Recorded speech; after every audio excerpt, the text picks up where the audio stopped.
Hey, Dr. Berg here. In this video, we're going to talk about apple cider vinegar. What are the benefits? What are the myths? First of all, here's the myth that apple cider vinegar contains a lot of nutrients. It really does not. It doesn't have a lot of vitamin A. It doesn't have a lot of vitamin C. It doesn't have a lot of minerals.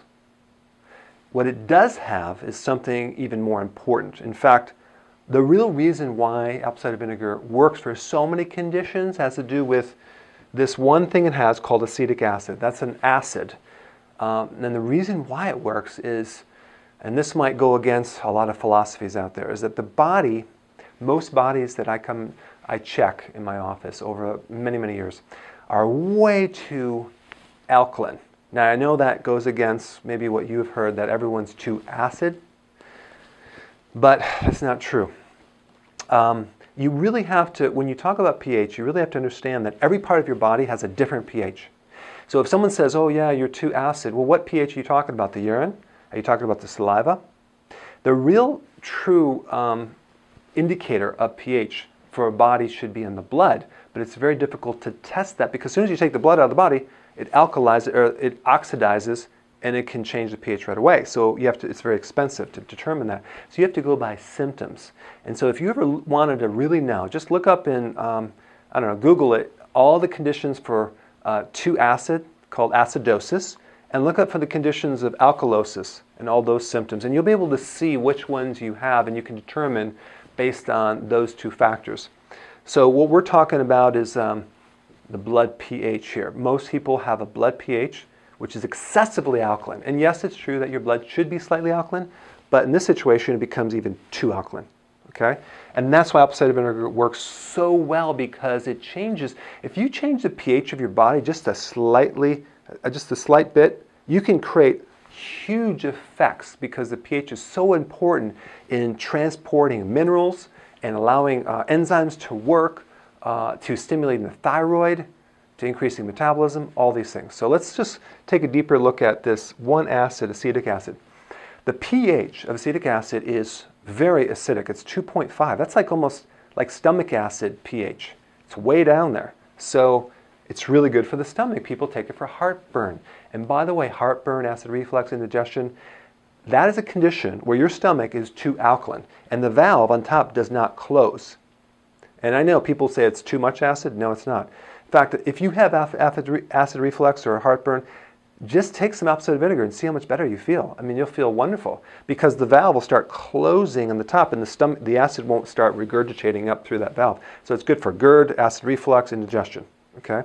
And as you age, especially over the age of 50, 60, 70, your pH in your stomach starts going lower, it goes higher and higher and higher. So it becomes more and more alkaline.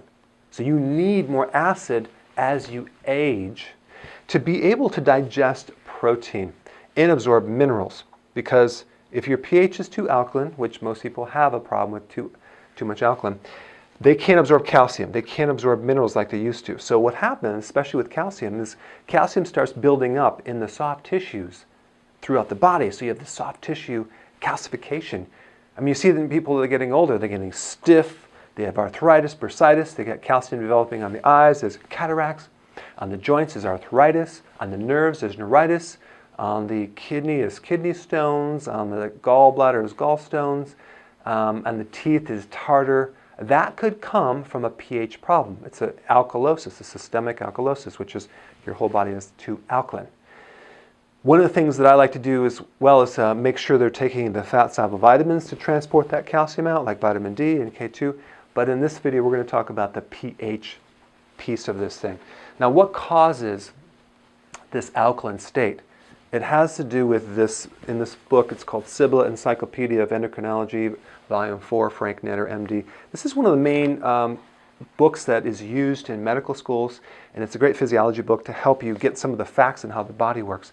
So right here, if you look on the page that talks about high cortisol, that's the stress hormone, high stress, high cortisol, causes alkalosis. It makes your body too alkaline. So unless you don't live on planet Earth, you might not have this problem, but most people I know live on planet Earth, they have a lot of stress, their bodies become too alkaline over time.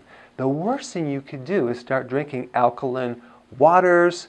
Now, it's okay to drink water that's already alkaline, but don't try to alkalize it to an 8 or a 9 or because you're going to make your body worse. And then you won't be able to absorb calcium and things like that. So with adrenal, like stress and high cortisol, you become too alkaline and you lose this little thing called H+.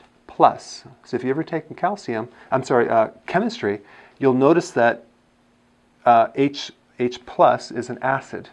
So in other words, the adrenal causes you to lose acid through the urine and become too alkaline. So here's all the effects that stress can create. An alkaline body, which then blocks calcium. So you have all this calcium that plugs up everything, but it's unavailable to you, so you start getting the twitch on the left eye. You ever notice when people get stressed, they start twitching? Do you know why that is? Because it changes the pH, and the person can't absorb calcium. So then, this is a calcium deficiency. So you could take calcium, but if the pH isn't right, it won't work. The best thing to do if you have that twitch is to drink apple cider vinegar. Boom, drop the pH to make more acidic. The calcium gets mobilized and the twitch goes away. Cramping in the calf. Apple cider vinegar is the best thing to mobilize the calcium and get rid of cramping in your calves. Nerve pain, neuritis, especially like migrating pain with arthritis that maybe it'll move from this joint to this joint to this joint. Oh my gosh, give them a little apple cider vinegar, they are happy. So with stress, you become too alkaline, you lose acid, and you lose potassium. And the only reason I'm bringing up this potassium, which is a little extra thing, is that alkaline bodies tend to have a potassium loss. And then when you lose potassium, you actually make the person more alkaline. So they kind of work together. People say, well, drink apple cider vinegar to increase your potassium.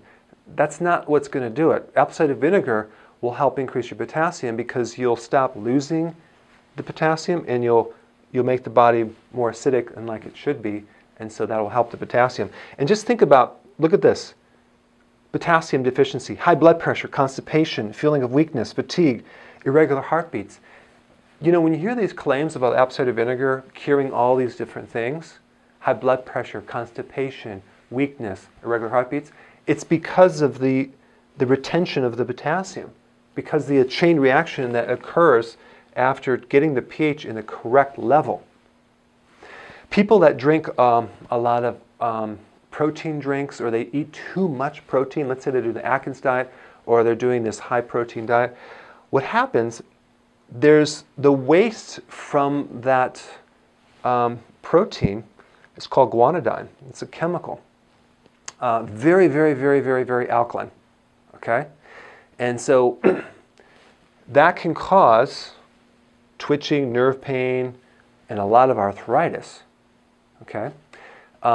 Even when you do like the ketosis diet and you're doing more protein, you may feel stiff, you might feel more arthritic. Drink some apple cider vinegar. It flushes this thing out so nicely. So apple cider vinegar is the antidote to the residue of high protein, or too much protein for your liver and your body. So it's a really good cleanser. So this acid, apple cider vinegar, helps absorb minerals, helps mobilize calcium, helps you digest protein better without the waste. It helps the immune system, and that's the last thing I want to talk about.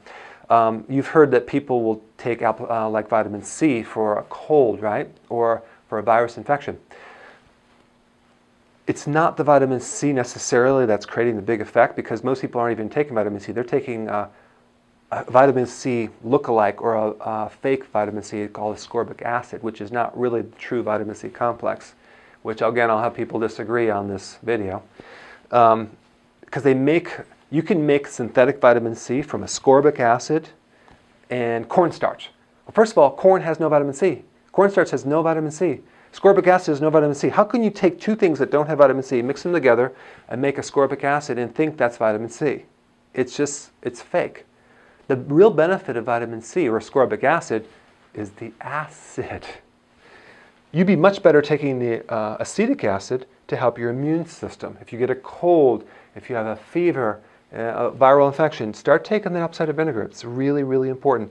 So these are the true benefits of apple cider vinegar, because it acidifies an alkaline body. So in the next section, I'm just going to show you a little concoction that I make and I drink on a regular basis. Okay, so let me show you how to make this. This is in my book, chapter 10. It's called the cranberry drink. It should be called the apple cider vinegar drink. Very simple, and you really should try this because it will help you lose weight. If you drank one of these before you ate 3 times a day, you would lose a lot more weight because it stimulates the thyroid and it acidifies the stomach. The only thing that I would recommend if you have a very slow metabolism is you may want to omit the cranberry juice. So you get the Bragg's apple cider vinegar. I like this the best. And simply a teaspoon and some water. Actually do 2. 2 teaspoons in the water before each meal. And some people say don't consume water before a meal, but this is an acid drink, so it's going to help stomach acids. But check this out. This is my favorite lemon juice, Italian volcano lemon juice. It's organic lemon juice, and this stuff is magical. It's wonderful, and you get it from the health food store. It's grown on these soils where the volcanic ash fertilized the soil.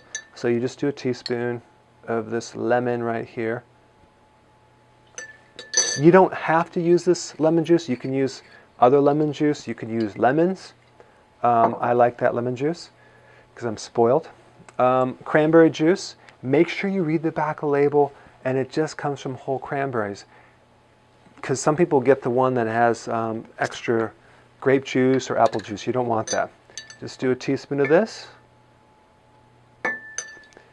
And basically, this is your drink.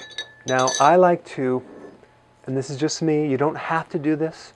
You can add some ginger, and there's some ginger root that you can shred in there, and it makes it a little spicy.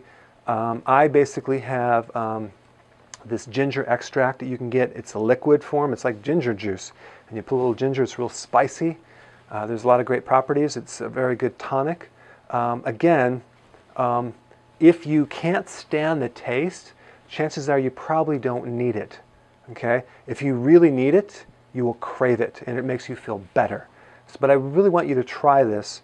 Real simple. Drink this before you eat, and watch how much better you feel. Okay? So go ahead and do this, and give me some comments below. I'll see you in the next video.